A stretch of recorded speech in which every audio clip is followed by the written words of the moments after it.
तो आज से 1 महीने के लिए करके देखते हैं, हम कुछ भी तामसिक ना पढ़ेंगे, सुनेंगे, देखेंगे। Yes yes yes.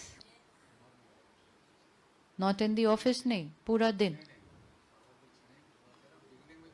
बिगिनिंग में भी नहीं, सारा दिन में भी नहीं। हाँ, काम रिलेटेड जो कर रहे हैं वो ठीक है, लेकिन व्हाट्सएप पे ये इसका आ रहा है, उसका आ रहा है, इधर का आ रहा है, उसका, no, it's depleting my energy. My thinking speed is increasing because of overdose of information. एक है इंफॉर्मेशन जो बाहर की दुनिया की होती है, एक है इंफॉर्मेशन जो हमारी अपनी दुनिया की भी होती है, जहाँ हम काम करते हैं, जिनके साथ हम रहते हैं, हमारा परिवार, रिश्तेदार आके कहेंगे आपको पता है वहाँ पे, आपको मालूम है उसने आज क्या कहा। This is also information. Anything which is not useful for me, anything for which I can do nothing, और वो सिर्फ सुनते जाना और करना, और फिर ऊपर से कहना अच्छा क्या हुआ, पिछली बार जो आप बात बता रहे थे क्या हुआ, फिर आगे उनका क्या हुआ, फिर इंफॉर्मेशन। जिसने इंफॉर्मेशन से अपने आप को बचा लिया, जो इंफॉर्मेशन हमारे काम की नहीं, उससे अपने आप को जिसने बचा लिया, उसने अपने मन को बचा लिया, बचा लिया।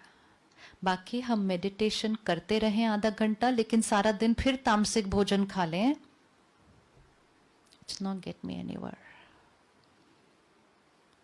तो जो आसपास की भी इंफॉर्मेशन है, कोई आकर किसी के बारे में सुना रहा है, कोई आकर उसकी लाइफ की बातें सुना रहा है, कोई आकर उसका ये संस्कार है ये सुना रहा है, और हम सिर्फ ऐसे ऐसे सुन रहे हैं। लोग कहते हैं एक कान से सुनो, दूसरे कान से निकाल दो। जब हम एक कान से सुनते हैं, दूसरे से निकालते हैं, बीच में ये आता है। तो जब एक कान से अंदर जाता है, वो यहां बैठता है। परमात्मा हमें सिखाते हैं जिस चीज का आप चिंतन करेंगे वो आपके चित्त का हिस्सा बन जाएगा। तो अगर कोई आकर कोई बात सुनाए किसी और के बारे में, तो हमें क्या कहना चाहिए, क्या कहना चाहिए? It could be at work, it could be with extended family. आपको पता है, आपको पता है, क्या करेंगे?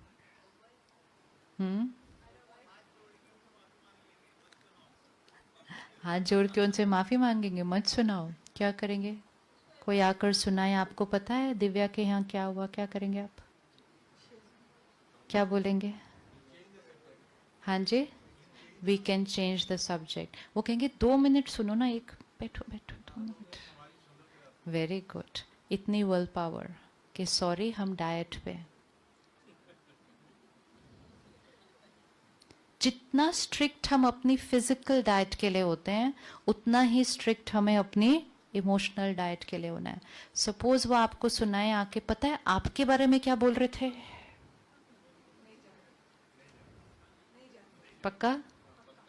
पक्का? बहुत इंपॉर्टेंट बात है, आपको पता होना चाहिए वो आपके बारे में क्या बोल रहे हैं।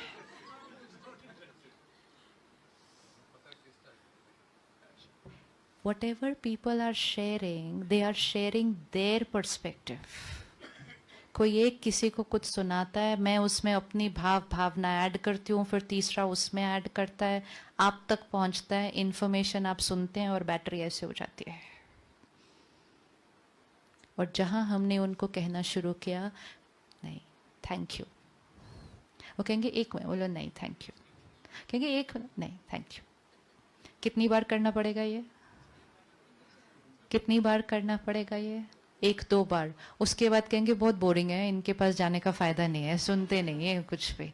आना बंद कर देंगे, सुनाना बंद कर देंगे, हम भी बच जाएंगे और शायद वो भी बच जाएंगे।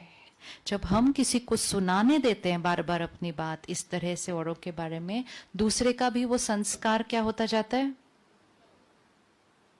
एंड क्योंकि आज हम थोड़े से डिप्लीटेड हैं, लोग ज्यादा सुनाते हैं बातें कमजोरी के, फिर पता है क्या हुआ, फिर पता है क्या हुआ। This is depleting all of us together. And vibrations कौन से रेडिएट हो रहे हैं सारे? तो we have to put a stop to all this. हाँ, अगर हम उनके लिए कुछ कर सकते देन, अदरवाइज सिर्फ औरों के बारे में बोलना, सोचना, चिंतन करना, पूरी वाइब्रेशन में सिर्फ लोगों की कमजोरियां फैलाना, वही बातें रेडिएट हो रही हैं, वही बातें यहाँ बैठ रही हैं, उससे हम सबका चित्त मैला होता जा रहा है. And then collectively we are moving towards a society जहाँ हमारी शक्ति घटी हुई है. और अगर मन स्वस्थ नहीं तो फिर शरीर भी थोड़ा थोड़ा, फिर रिश्ते भी, और उन सब चीज़ों को फिर हमने नॉर्मल कहना शुरू कर दिया. रिश्तों में कुछ ऊपर नीचे आया, हमने कहा ये तो नॉर्मल है. शरीर में कुछ ऊपर नीचे हुआ, हमने कहा ये तो नॉर्मल है. तो हमने बीमारियों को ही क्या कह दिया? बीमारियों को ही नॉर्मल कह दिया. तो फिर हेल्थ की तरफ जाने का लक्ष्य, एंगर नॉर्मल है, एंगर नॉर्मल है, गुस्सा नॉर्मल है. तो जब भी हम करते हैं, हम क्या कर रहे हैं? जब भी हम करते हैं गुस्सा, तो हम क्या कर रहे हैं? हम क्या कर रहे हैं? हम बीमारी की तरफ है.